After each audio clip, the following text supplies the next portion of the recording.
एक बार की बात है। एक घने जंगल में एक बंदर रहता था। उसका नाम था मोंटी। मोंटी बहुत चंचल और होशियार था, लेकिन उसमें एक बहुत बुरी आदत थी, लालच। जंगल में सारे जानवर मोंटी से बचकर रहते थे क्योंकि वो हमेशा दूसरों की चीजें चुरा लेता था। अगर किसी के पास मीठा फल हो या कुछ स्वादिष्ट खाना, मोंटी सबसे पहले झपट लेता। एक दिन की बात है, जंगल में एक साधु बाबा आए।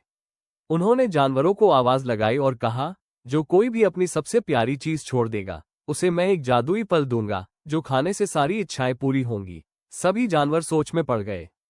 मोंटी को जैसे ही पता चला, वो दौड़ता हुआ साधु बाबा के पास गया। बाबा, मुझे वो जादुई फल चाहिए। मोंटी चिल्लाया। बाबा मुस्कुराए और बोले, ठीक है बेटा, पहले अपनी सबसे प्यारी चीज मुझे दो। मोंटी इधर उधर भागा, सबसे फल छीने, मूंगफली, केला, आम, जो भी मिला, एक थैले में भर लिया। बाबा, देखो मैं कितना कुछ लाया हूँ। मोंटी ने थैला आगे किया। बाबा ने सिर हिलाया, बेटा, ये सब तुझे प्यारा नहीं, तू तो सिर्फ लालच कर रहा है। मोंटी जिद पर अड़ा रहा। बाबा ने सोचा, इस बंदर को एक सबक सिखाना चाहिए।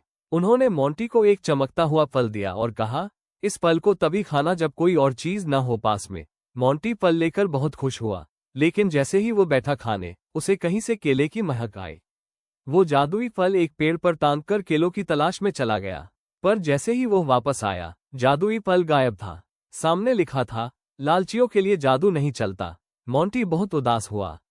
वो समझ गया कि उसका लालच ही उसकी सबसे प्यारी चीज छीन ले गया।